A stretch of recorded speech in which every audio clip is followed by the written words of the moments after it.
I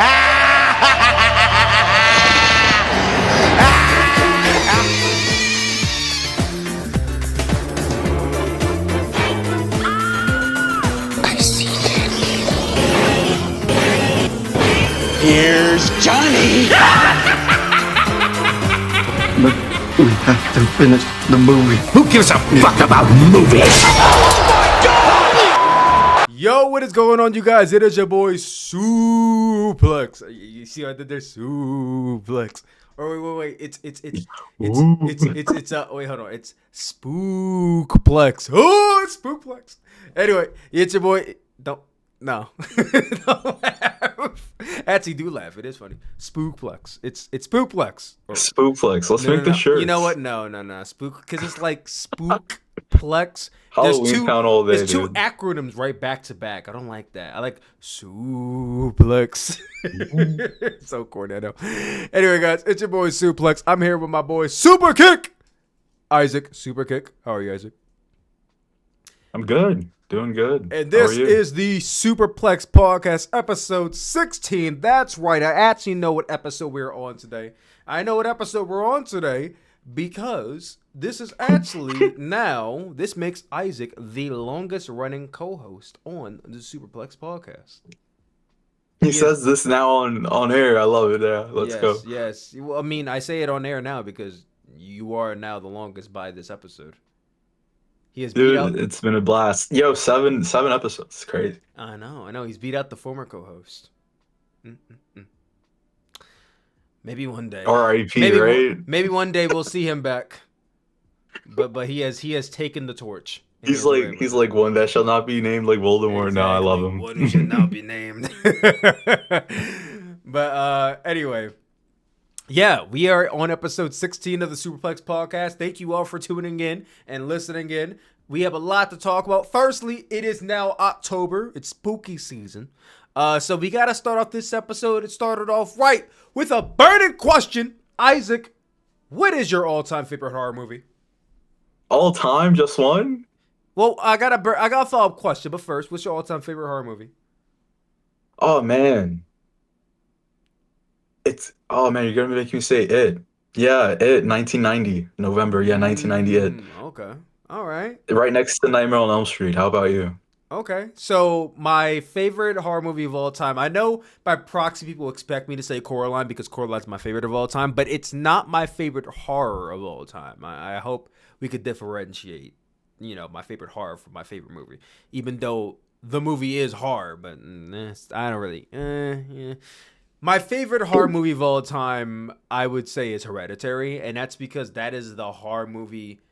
That was one of the very first horror movies. That's a dope filmmaker's choice right there. That I sat down, I was able to analyze it and really appreciate it for what it was. I remember when I first heard about the movie, it was like, oh, it's this fantastic peak cinema horror, and I looked it up. I said, does Hereditary have jump scares in it? And it said, no, there are no direct jump scares. And I said, okay, I think I can tolerate this then.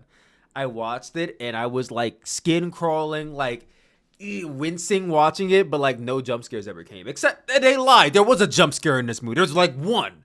And it was that. There's a spooky movie. No. There was a jump scare. Now, mind you, there wasn't a loud boom jump scare, but there was a jump scare. When, feels a wham, but not a boom. No. I forget the boy's name. Alex Wolf was in the fucking attic with I'm saying their real names. They're shoot names here because I don't remember their actual names. Well, Alex Wolf is in the attic, and Toni Collette was on the ceiling, clinched up on the ceiling, and all of a sudden he turns around, hears a bump in the night. And you just see her on the ground, and he runs at her. That was a jump scare, bro. That literally got me, bro. They not fool nobody. It had one actual jump scare in there. But the point being is that Hereditary was a 5 out of 5 phenomenal film, and that is what got me locked into Ari Aster. I said, you know what? Let me go watch Midsummer. Midsummer was really good. Then I said, you know what? Let's go watch Beau is Afraid when that comes out. And then I was like, oh, what the fuck was this? And listen, I feel like I've gained a bit of an appreciation for Beau is Afraid as time has passed and as I've watched the movie more and more. Now, mind you, I still wouldn't say the movie was necessarily great. but I've gained an appreciation for it, and I will still sing the praises of. I swear to God, every single time I think of somebody, I forget their name. It's absolutely ridiculous. I will always sing the praises Keanu of... Reeves. No, not Keanu Reeves. She played Mona Wasserman in Beau is Afraid. What is her name? Tony winner, Broadway singer, Broadway actress, world renowned, one of the best. She was in motherfucking the Disney show. I say the Disney show like it was like Disney Channel. Weren't they all? No. No, she was in a Disney Plus show, a Marvel show. Down. Agatha all along. She was in Agatha all along. She's the older woman, the older witch. Come on, she was in Beau is Afraid. She was in American Horror Story. Why am I forgetting her goddamn name? Oh my god. Which one? Which American Horror Story? Coven. No, didn't see it. Oh my I gotta look her up. Yo, I'm actually terrible with names. Patty LuPone. Oh my god. Patty Did you LuPone. Google it? Yes, I had to. When I tell you guys, I am the absolute worst. Like, I can remember any actress's name when I literally have no use for it. But God forbid I'm actually thinking about, like, I need to think about it on the spot. I can't remember them. Like, it's terrible. But no, Patty LuPone, her role in Beau is Afraid, unsung and not talked about enough. But Beau is Afraid was a bit of a out there movie. Then Eddington dropped, and that shit sucked. So Ari Aster, he's lost me a little bit, but no, I'd still say Hereditary is my all-time favorite horror movie. That being said, I have just recently got into the horror genre. Like, before 2023, I would have told you I don't like horror movies. I can't watch them, whatever. Now, I actually like horror movies. So I feel like as time goes on, my opinion might change on my all-time favorite because I'm very new to the horror genre. But as of right now, it is Hereditary. Now, my follow-up question to that is, what is the first horror movie you ever watched? Or what got you into horror? I would say, I think it's Scream. The first Scream. How old were you when you saw Scream? Young. Oh, like, that's fucking young, dude. Kid. Very distinct age there. My first horror movie that I can remember at least was when I was like 6 or 7, and it was The Bride of Chucky. And I only watched it because my older sister, like Sister Sooplex, she watched that kind of stuff, and she'd be like, "Oh yeah, here, little Sooplex, come watch this with me." And I just remember the sex scene, I guess, between Chucky and Tiffany, and like he's pulling down like her underwear and it's exposing like the doll's ass, and I was just like, what the hell? And she's like covering my eyes, and I'm like, what's going on right now? And my earliest memory was probably Saw as well. The Saw movies were just like so traumatizing. You know what's funny is that Saw is the first horror franchise that I actually could sit through and bear. Like, sit through. Yeah, like when I was not at a stage where I didn't like horror movies, I actually liked Saw. Like, I watched the first Saw movie, and mind you, I was shrieking, I was closing my eyes, but I think it was my curiosity of how they were going to do these like traps. Like just the intricate nature and how creative the traps and deaths were, it just locked me in. And I remember watching the compilations on YouTube, and through watching the compilations, I got interested in watching the series. And just one summer, I watched all the Saws, and I was like, "Oh, this isn't bad." And then I got to Saw 10, and I'm not Saw 10. I got to Saw 3D, which is the last one. I'm like, okay, this series is. Oh wow. I watched the whole series, and that that's was like when the 3D era when it was cool, like Shark Boy and Lava Girl and all that. Dude, that's my guilty pleasure movie. That's my what? Shark Boy and Lava Girl's my guilty pleasure movie, bro. Come on. Same boat. Close your eyes. Same dream boat. Dream a dream. Get us out. Dream, dream, dream, dream, dream, dream. Hit the Team dab, Jacob all hit the day. yeet, beat my meat, go to sleep. Dream, dream, dream. Team Jacob all day. Shut up. No one likes Twilight here. Boo! You like Twilight? Ew! Why Twilight? Love Twilight. New Moon's my favorite. No! I tried watching Twilight. I tried watching Twilight. No, I tried watching Twilight earlier this year in February, and I said, "Why is this movie so blue? Like the color grading was so that's like the theme with each annoying. one. It's like It was so annoying. I could barely get through it. What was the purpose of it being blue? That blue." They were feeling some type of way, and then it got orange because they were happier and it was warmer. Yeah, but I understand that. But you go for a cool color grade. I think was straight blue, like heavy. I think they blue. were trying to do something with their skin tone with that, possibly. But I'm not about to crash out over Twilight. It's not worth it. Anyway, back to my point. Is that the Saw franchise I thoroughly enjoyed. And then what was the one that came after Saw 3D? Not Spiral, before Spiral. It was Texas? No, Texas. Saw 3D. No, it was something came after Spiral and that sucked. And then Spiral came out and that was the thing with Chris. You see what I mean? Every single time I forget name. Chris Rock. Chris Rock, and that sucked too. And I'm like, yo, what are we doing right now? And then they came up with Saw 10, and it redeemed the franchise. So it did. Saw 11 is supposed to come out either next year or 2027. we're on the same boat with that. I completely agree with Saw 10 really redeemed the franchise because we had 2 duds back to back with the so-called sequels. I'm like, no, we can't go out like this. We can't go out like this. So, what did you think about the Final Destination series? That was traumatizing too. Oh, dude, I hated it. Being the first one was a plane, and I'm from New York, so. Oh, 9/11. Well, to be fair, that plane in Final Destination didn't crash into anything. It just exploded in midair. God bless. But Final Destination that came out before 9/11, right? Like, I think it was right before. Actually, it came out in 2000. Yeah, it was in 2000. Oh, yeah.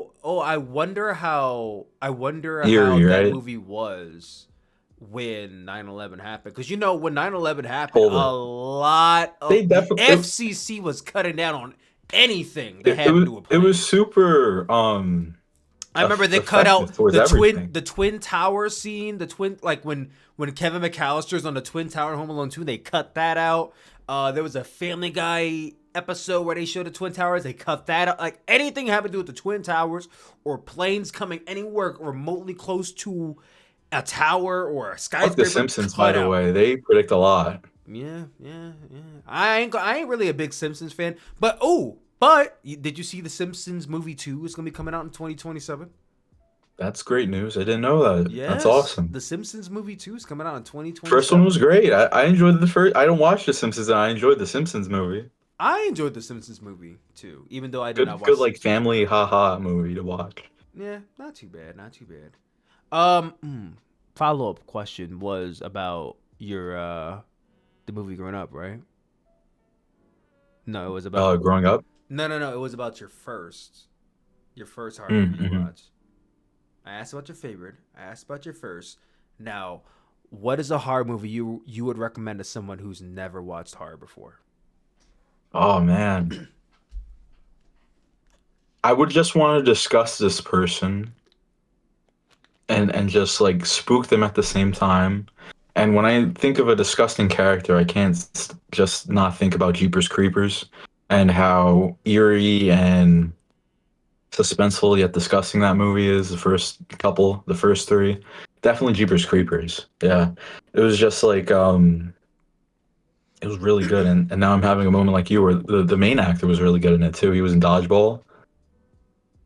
Yeah, I don't know the main actor is. Jeepers Creepers. I've never seen Jeepers Creepers, but I heard it's like one of the scariest. Oh my god, it's like nothing out of the ordinary, nothing crazy, but one of those iconic horror movies. One of those just like. Oh no, Jeepers Creepers is very popular in the Black community. I just never seen it. Why did that make you laugh? Respect, because I didn't expect that. I was like, okay, this guy. I'm gonna show you the poster right now. Oh, that guy. You know, Yeah, him. that guy. We see him in the movie and we say, hey, that guy. Justin Long, right? Justin Long, good shit. Oh my god, I actually got that right. That was a shot in the dark. I'll be honest. Keepers Creepers. It was just Wait, was that Justin Long? spooky movie. I only said that name because it looked like him. Is that Justin Long? Hold on. Yes, it is Justin Long. How about that? I'm used to seeing him in comedies and stuff, and this was like the first like serious one, and fit the role really, really well with the entire crew and cast. It was just iconic. That's the only like summary I could give this. It's nothing like as far as one of the greats, but it is definitely it gets its stamp in that book of horrors. Definitely an honorable mention and something to spook a regular non horror fan. There you go. And for me, I would say, and I feel like I don't know how qualified I'm to have this conversation because again, I'm new into horror. But if I had to throw a movie out there, like if I were introducing someone into horror, I think my introduction into horror outside of it being The Bride of Chucky, I would say Child's Play. Or I would go with Nightmare on Elm Street, which I feel like is really textbook slasher horror. I would go with Nightmare on Elm Street. Johnny Depp. Johnny Depp. The first one. He was in Nightmare on Elm Street, the first one. Yeah. You're probably right. And I'm not remember this. He's a kid. Yeah. He was dumb young. Looked like a Disney actor, but yeah. Anything Wes Craven, you can go. Hell with. yeah, right? Yeah. Shout out Wes Craven for real. That's the horror goat from what I've been told. So yeah, anything Wes Craven, but. For me, Nightmare on Elm Street or Child's Play, the first one. All right, that being said, now that we got Spooktober out of the way for now, let's get into some of these podcasts that I got written down. First things first, Isaac has finally seen it, The Smashing Machine. And yes, I'm sure you guys have seen my face all over social media. I've been getting approached by people like, oh my god, I saw you in an ad. I'm like, yeah, I did an ad for A24's The Smashing Machine. I also saw The Smashing Machine. I thought it was great. Isaac, what did you think about The Smashing Machine? Brilliant, spot on, accurate, fucking lit. It was lit. A24 never disappoints, huh? They're just in tune, dude. They're so sick, and I just found out that I didn't know Safdie did Uncut Gems, by the way. Yeah. Which one was it? Benny or Josh? Benny. Okay. And then Josh I didn't know he did that. is doing Marty Supreme, I think. Could you imagine if both Safdie brothers get nominated for like best director this year? So dope in their own way, and just artistic and dedicated, and they sound like they want to do it. So that's one thing that would stand out Benny Safdie than any other director. He oozes passion for it. So I loved it. Yeah, no, I thoroughly enjoyed The Smashing Machine. I thought Dwayne "The Rock" Johnson gave his greatest and best performance to date. And I know for a lot of people, like, oh, the bar is low because usually there's but like you have to really watch it and be immersed in him as not just Dwayne Johnson, not just The Rock, but as Mark Kerr. And listen, I didn't. His catalog is deep too. A lot of people like to misunderestimate that. Yeah, a lot of his dialogue was very deep. It hit through, especially when he's going through the trauma of experiencing loss and having to deal with, recovery from injuries, recovery from, his losses, and also having to deal with the baggage of, having a girlfriend who's also up his ass while being supportive at the same time. Emily Blunt, absolute masterclass in that film as well. I thought those two together are just perfect. And anyone who has been in a toxic relationship or even just, arguments in a regular relationship will probably see themselves or resonate with Mark and Dawn in this film. And I mean, I think when we get to award season, everyone before this movie came out was saying, oh, it's an easy shoe-in. This is The Rock's heavy campaign for Best Actor. But I think if The Rock got nominated, he 100% earned it. He 100% earned it. And if he wins, he deserves it. But I don't think he will win. I just think he 100% earned a nomination, though. Would you agree? You know what? You said something really bold, saying this is his best performance, and I agree. Mm. But do you agree that he should be nominated for Best Actor from this performance? Yeah. Just off of method acting and the transformation he did physically and mentally off rip, you know. So yeah, this definitely qualifies. Okay. Emily Blunt. Oh, beautiful. Now, Just Emily just Blunt, if she won, no questions asked. And I think she probably is like the front I runner to win Best I'd Actress. say so. Yeah, she killed it. Just so cunning yet annoying and sharp, and it was great. I think she stole the show. She was probably the best one out Has of Emily Blunt ever everyone on won Best this. Actress? I don't think she has. You know, she deserves it. I mean, Rock did amazing, but I don't think stole Emily the Blunt has show. ever won an The whole Oscar. movie was No, basically what am I talking about? She didn't win. She got nominated for Best Actress in Oppenheimer, but she didn't okay. win it. Yeah, and they also like they've done projects together. Her and Dwayne Johnson, you know, they've known each other for so long. I think that's a big part of the chemistry they have in this film. You're going to see how intimate they get and how organic their conversations sound, and it doesn't feel like they're reading a script in this. And, you know, you don't really get a lot of movies like that, and this just hits home. It's real. It's raw. It's a raw film. Yeah, but I think literally both of them will be nominated for Best Actor and Best Actress. If one doesn't win, then the other will, and if both don't win, then they had a tremendous performance that I think people are going to remember for a very, very long time. Right.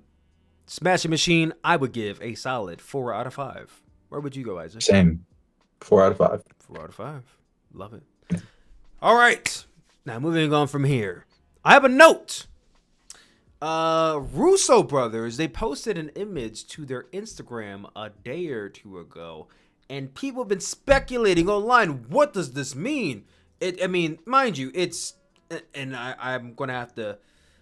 I think I might have to drop it off on the screen for people who are listening, who are watching, and I think you have to be watching because for everyone who keeps saying, "Oh, where is it on Spotify?" It's not on Spotify yet. He dropped this image, and everyone's been kind of losing their mind and having all types of different theories and speculations on what it could be.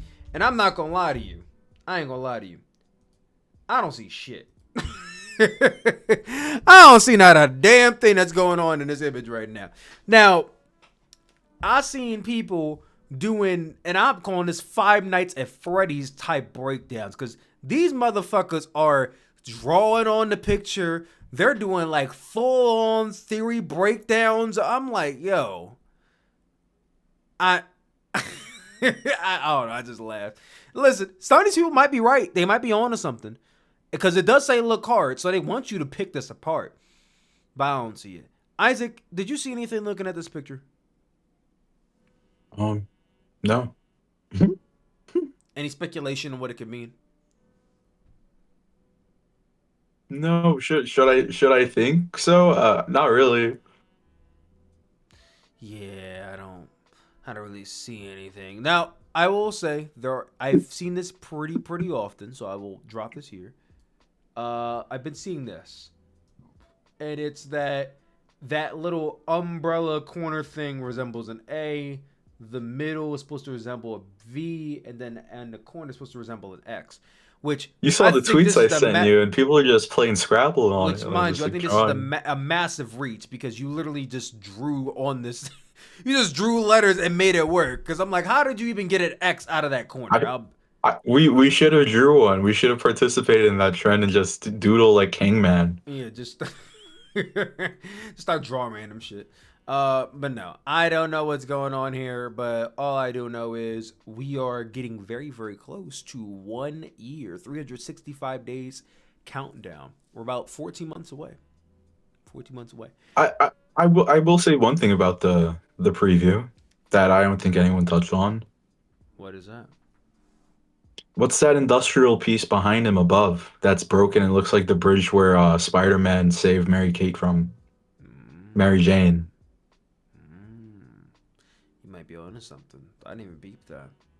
It reminds me of when she was falling, and I think Doc Ock was on there as well, but a Spider-Man reference. Fallen. Fallen. Yeah, right. I don't know. I got the song from Wuthering Heights stuck in my head. But that's one thing I caught on. That's about it. Everyone's drawing, doodling, spelling out cryptic words off of shapes. Yeah, God you got bless me your beat. souls. That's all I saw was a bunch of stuff in an image. Beyond that point, we got also confirmation from James Gunn. Yes, the showrunner of DC. We're going to DC from Marvel to DC here. Batman: The Brave and the Bold is expected to release before 2030. So, I will not be 32 years old when this movie comes out. That's great to know. Long ass time, man. Yeah. It will not. It's gonna release in the next 5 years. Is what James Gunn told us.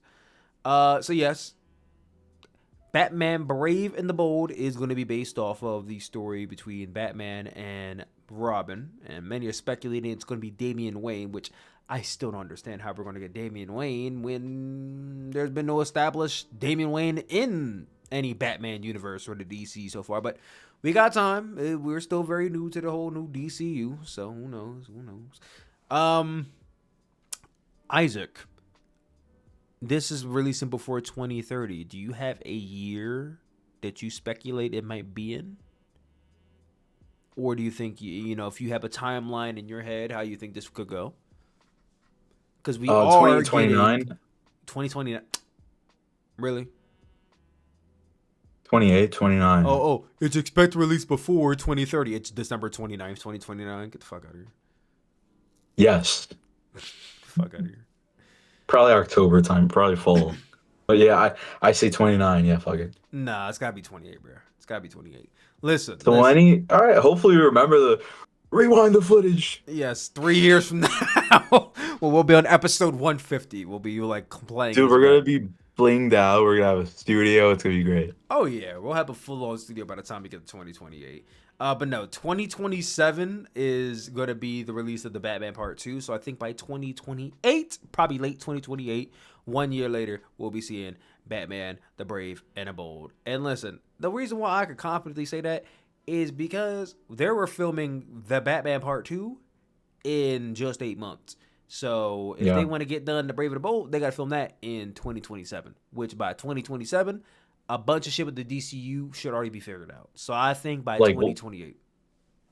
Technology's got to exceed itself during that time frame where I feel they're going to delay it like Mortal Kombat just did. I think that's another reason why Mortal Kombat got delayed because of the cinematic era we're entering right now. CGI, everything evolving. So you never know. I'm going to say this right now. I'm going to say predicting 29, man. Predicting 29. You brought up Mortal Kombat delay. I'm going to say this right now. We are at a period of time where video game movies are being made left and right, and I love it. As a former like heavy gamer, I love it. Resident Evil. We are getting a Mortal Kombat movie.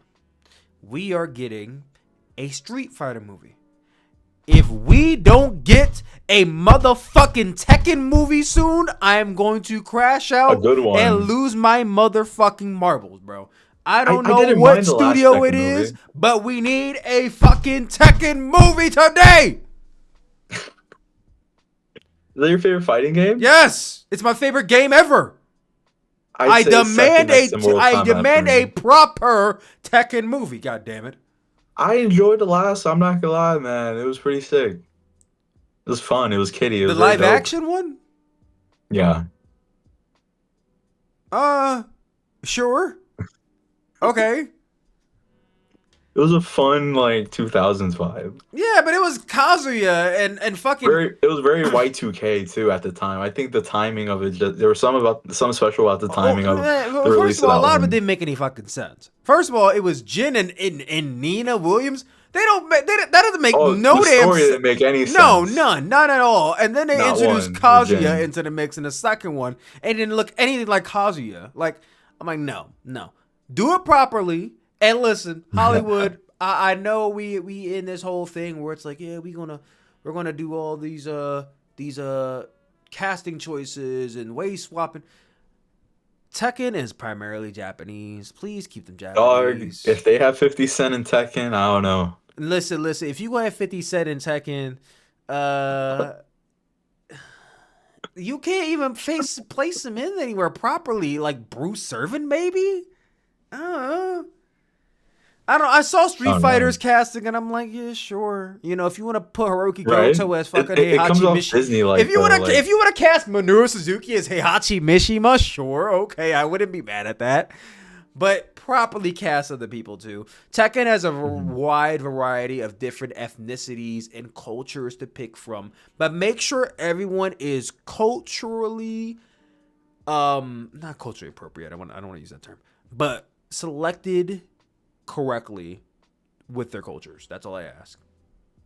If we're gonna be doing Lily de Rochefort from France, I believe, France, then please cast a French white girl. If you're gonna be doing Jun Kazama, please cast a Japanese woman. If you're gonna be doing Eddie Gordo, please cast a Brazilian. That's all I ask. Is that Tekken? It's so important that we represent all different cultures and ethnicities and countries. I just hope they do that correctly, because I think that is such a big part of Tekken culture. And I don't want them to just start casting random fucking people from different races in it. And it's like, no, you're losing the plot here. That's all I ask. That's all I ask. But at first, I need to ask someone, a studio, to make one. Do I need to step up and fucking make a Tekken movie myself? God damn it. Chris Stuckman already made a movie. Do I need to step up and do one now? God damn. All right, Isaac, you never know. We'll do the Tekken movie. You'll be my co-producer. Let's do it. It'll be so dope. Exactly. All right, let's start cast directing right now. Who plays Jin Kazama? Oh man, with the hair and all. I don't know any. Batista. But see. All right, you're fired already. This is what I'm talking about. Classic Hollywood. Dave Batista. Classic Hollywood. Race swapping. All right. Anyway, get back on topic here. We got one more article, then we get into Peacemaker. Good Boy. Did anyone see Good Boy? I saw Good Boy. I thought it was a good movie. I do have to watch it again though, because I was dozing off slightly because it was late and I was tired. But I thought Good Boy was good. Good Boy. The lead actor. Do we call him an actor, even though he's an animal? Yeah. Yeah, the lead actor in Good Boy, Indy, was asked on the red carpet his top 4 movies. And we're going to go over Indy the dog's top 4 movies to see just how valid he is. So the first movie Indy said was Challengers.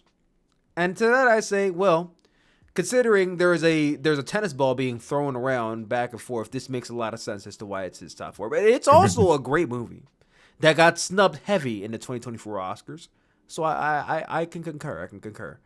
The second was The Birds. Now, I've never seen The Birds.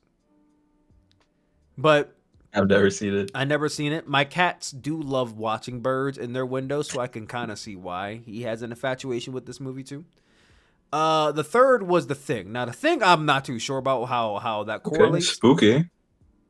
I'm not too sure the correlation with The Thing. However, what I can say is that The Thing is like a 5-star classic horror movie, and this is a horror movie. So you know what? I think Indy's on to something here. And the fourth one is Air Bud. This guy knows ball. He knows ball. I did that. Oh, stop.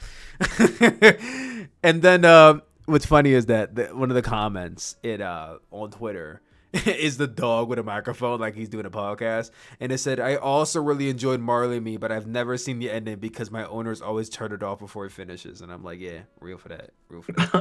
But anyway, Indy the dog, his top 4 Letterboxd movies, they're all valid. They're not better than my top 4 Letterboxd, but Indy, I can't wait to see Indy in another movie, because I thought Indy had a tremendous performance, and Indy should be the first ever pet nominated for Best Actor.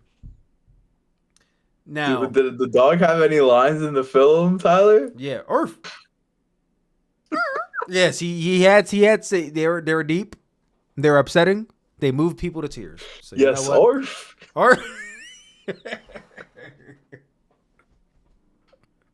Bro, Reggie?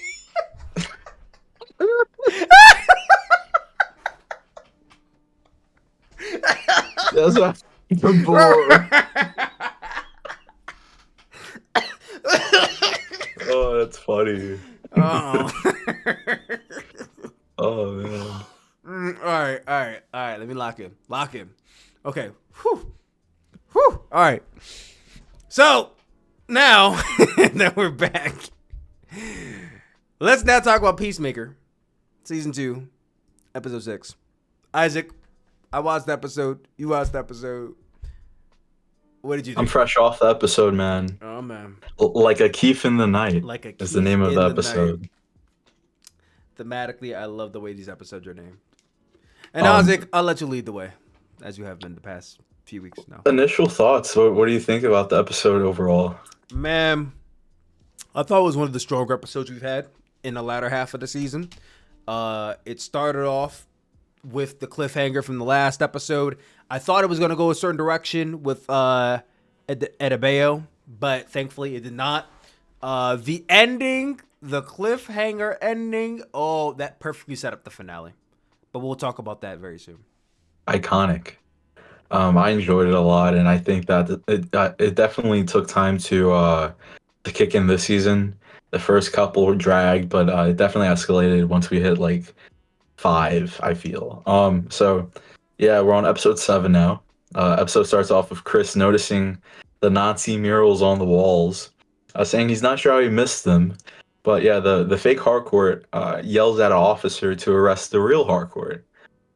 This is after they both spot each other from the last episode, but Chris saves her, and both real characters escape the scene as we go on to Chris's dad tying up Economos to a chair, and ads running for her life like Call of Duty Black Ops zombies at 2 a.m. You know, I didn't play a lot of COD growing up. I always sucked the first. What? I sucked. No. Not that I didn't like it. I just sucked at first person shooters. Yeah, they definitely were pioneers of the style. But everyone's like a Nazi racist in this universe, it seems. And how did Chris not catch on? Yeah, there was literally a Hitler mural in the office that he somehow did not see. That's white people for you. They don't see the racism. He did not see it. You know what? Let me stop. Dude. Snaps all day, dude. He did not see it, but Ads finds out that Nazis actually won World War II in that universe, and Rick Flag kidnaps Lex Luthor's employee to help navigate where Superman and his portal's I'm a little at. disappointed. I thought it was going to be Lex Luthor helping him out. And I'm like, oh.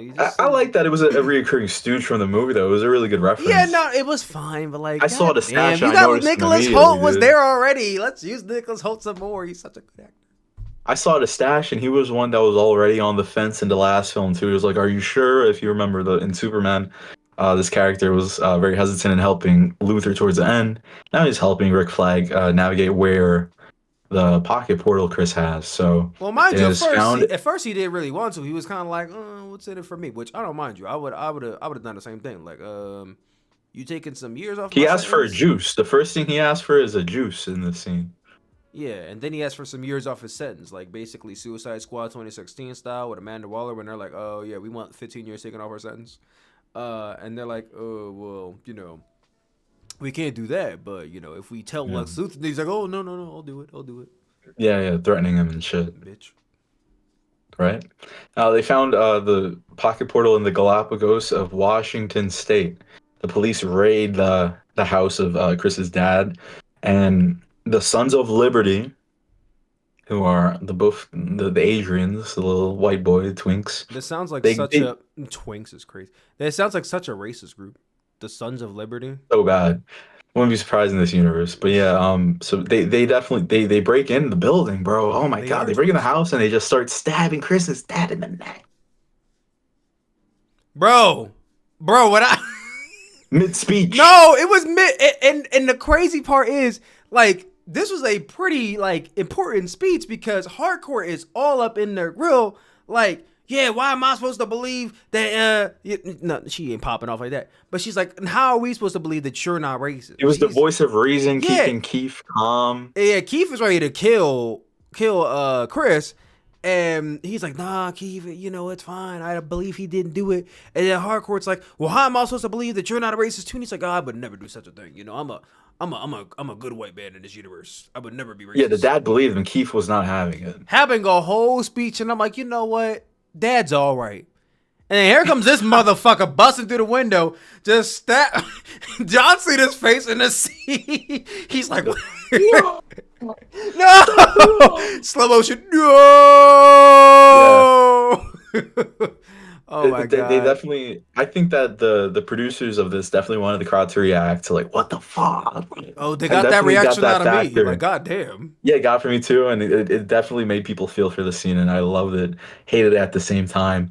Hardcore almost kills Keith, but their portal was the door. Listen. She did some G shit for real. Because the cops are about to come in that joint. No, they were coming in, and she about to leave. She turned around, she pulled out her gun, she said, I can't risk you coming after him. I said, you a motherfucking G for that Hardcore. I said, let's go. She was out of clips, man. I know. She's about to, I'm like, you know what?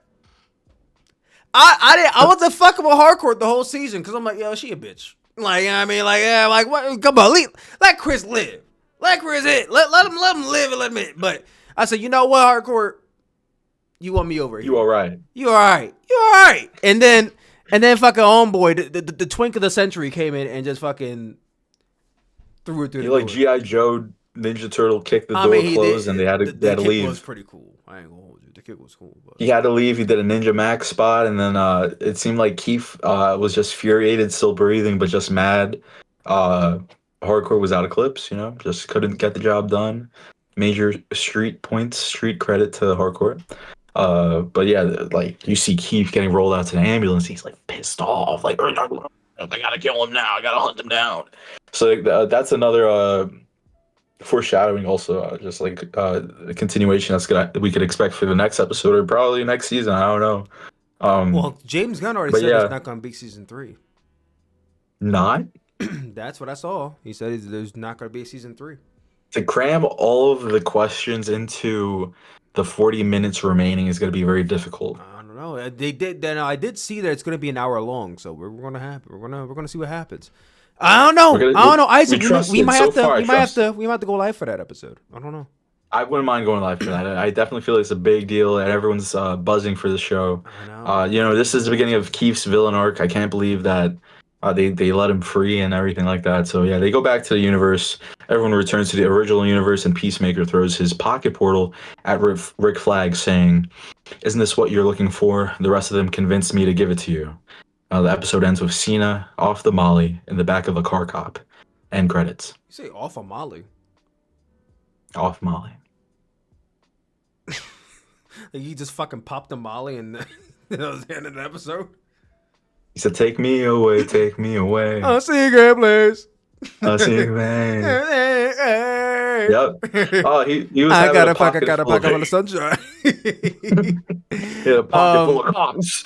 But no, I'm a little scared because Keith survived, and I think he about to go through that portal. He about to pew pew pew somebody, and then Chris gonna have to pew pew pew Keith. He said, "Well, look what you done to us. Look at what you done to my universe." I felt that shit. Yeah, because even like when they were beating up Keith, and Chris is like, "No, I can't let you do this to my brother. I can't let you do this again." Stop. They were. It was just okay. No, wait. Who had the best cry, John Cena or Dwayne Johnson in the Smash Machine? Who had the best cry?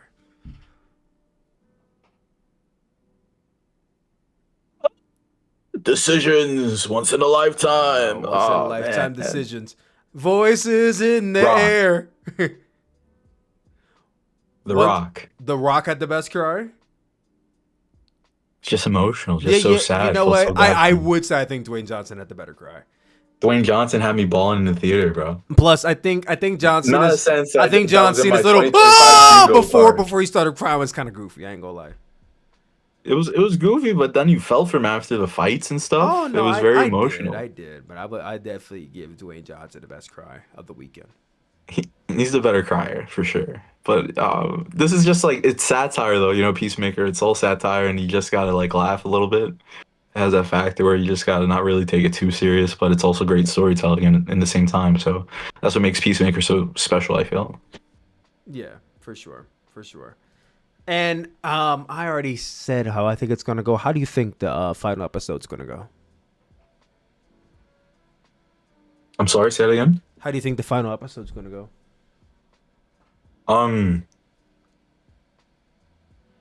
Chaotic's an easy answer. Yeah, too easy. I think they have a lot of questions to cram into this. What happens next to Cena? What happens with the portal now that everyone in that house is dead besides Keith? What's next for Keith? Does Economos continue to help alongside Harcourt with Argus?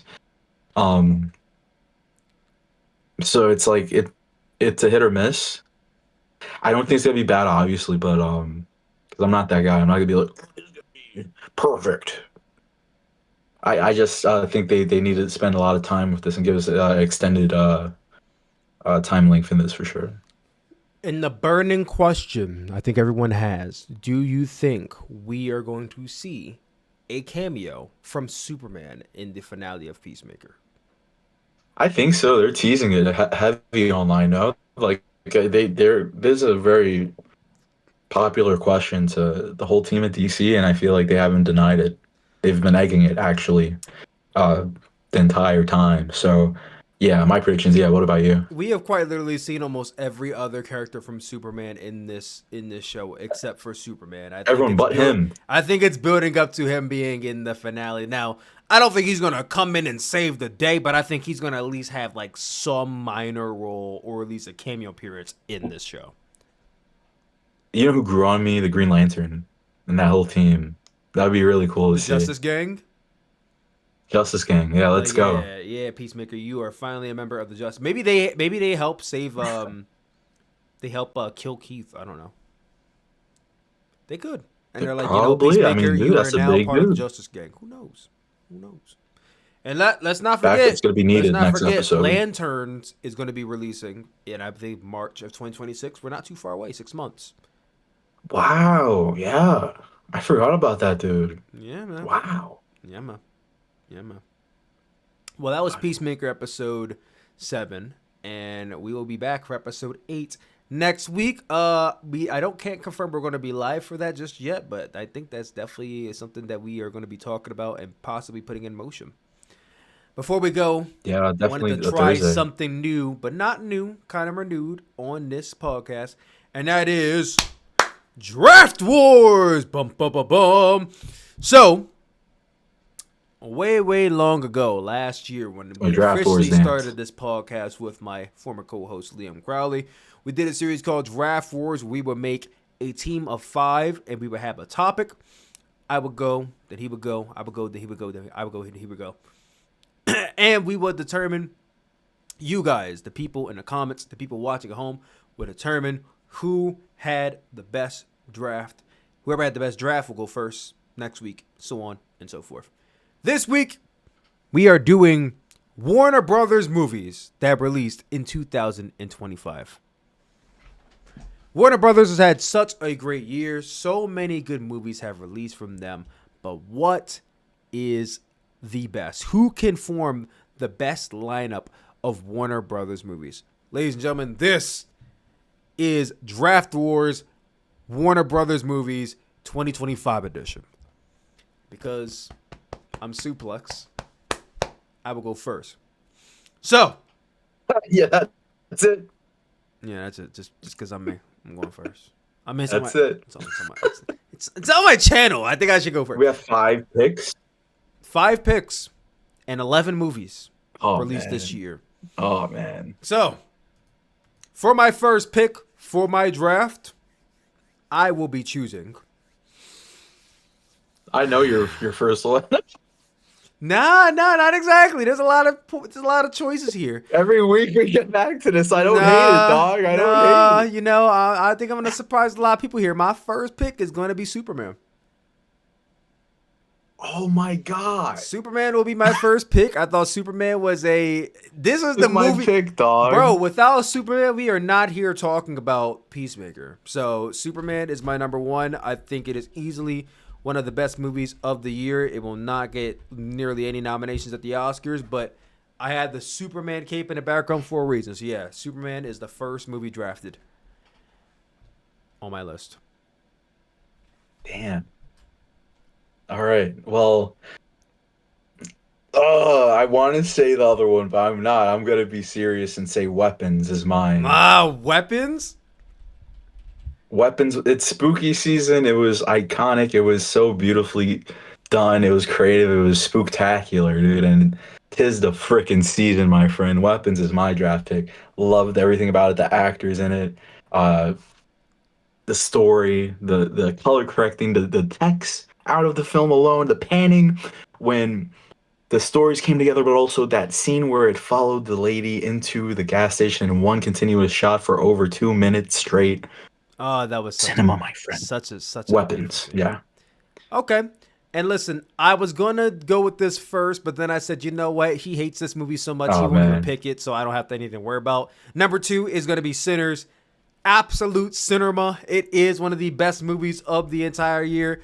Miles Keaton, Michael B. Jordan, Jack O'Connell, everybody puts their all into this film. It is one of the best musicals, one of the best horrors, one of the best comedies, one of the best anything of the entire year. Warner Brothers had a slam dunk with this in April, and I can't wait to see it sweep the Oscars in 2026.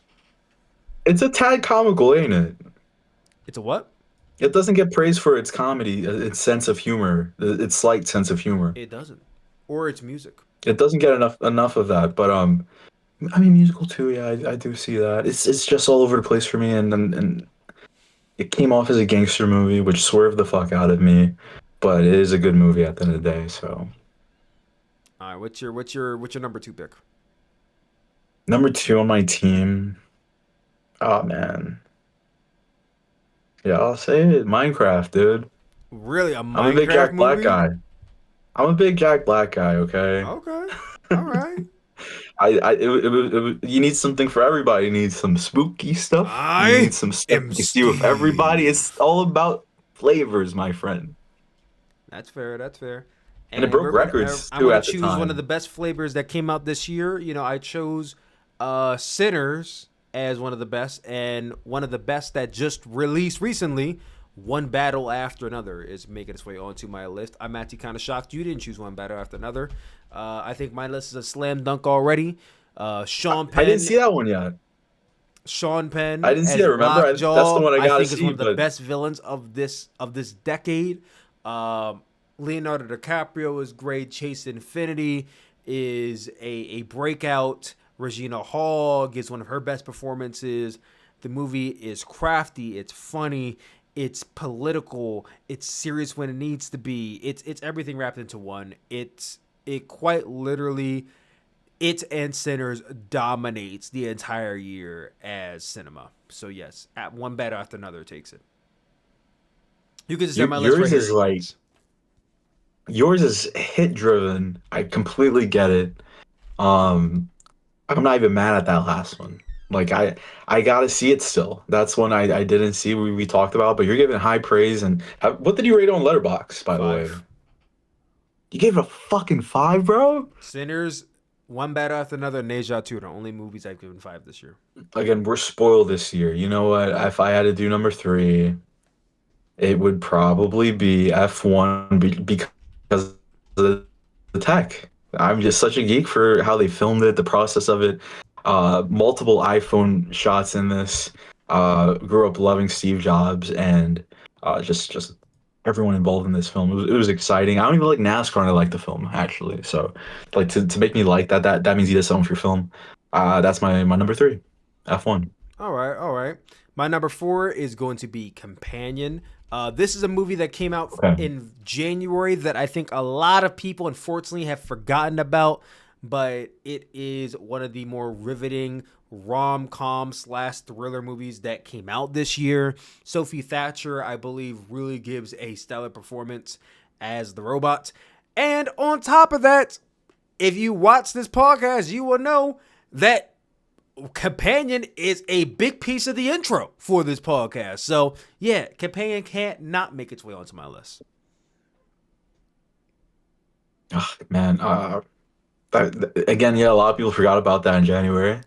There's a lot of films like that, and then when we get to award season, it's gonna be very interesting who they'll bring up, but also like who's contesting now.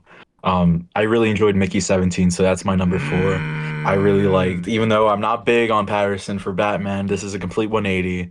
It's a movie that made me smile, and also coming from a family of military background, it was really interesting to see their take on it. I really enjoyed this film, and I'm gonna give it my 4th spot. Okay, and my 5th and last spot will go to Final Destination Bloodlines. It was, in my opinion, the second best Final Destination film of the franchise, right behind, you can say, either the first or the third one. But the kills were fun.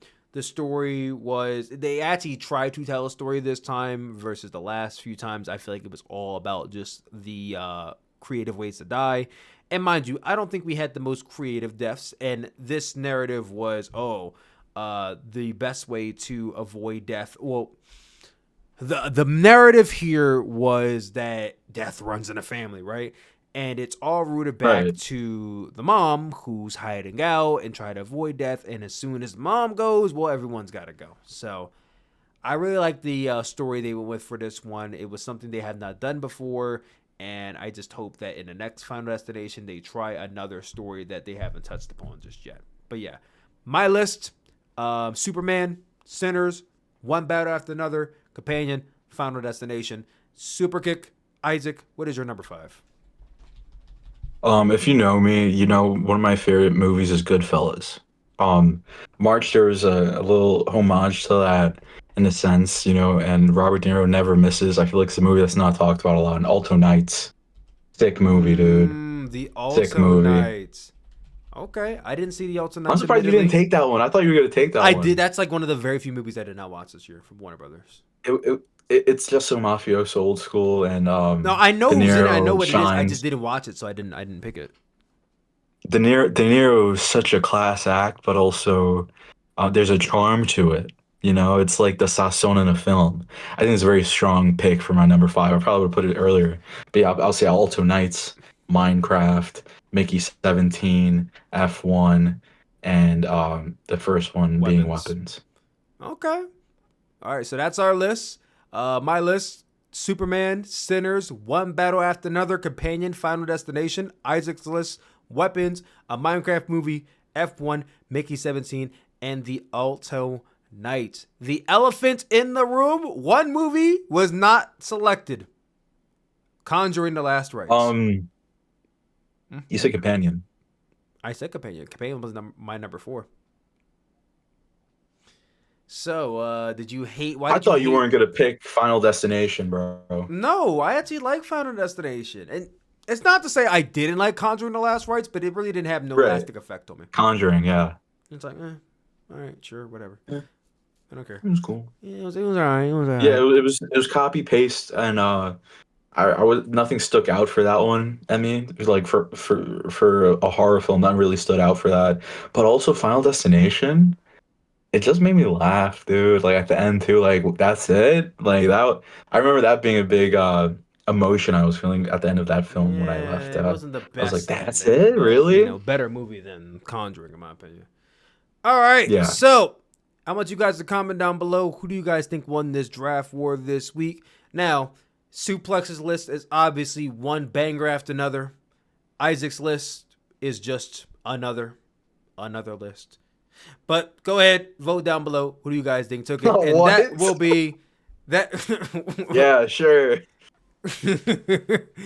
And that will be it for this episode of the Sooperplex Podcast. Thank you all for coming through and listening again to us. We will be back next week for episode 17. Yes, the never seen 17th episode. It will also be, it's actually pretty funny. It's actually pretty ironic that it's the 17th episode because it will be the final episode of the Peacemaker. The never seen 17. John Cena. Anyway, guys, this has been Sooperplex Podcast, episode 16. I have been Sooplex. He has been Sooperkick. You have been the viewer. And we love you all, and we will see you all next week. All right. Peace!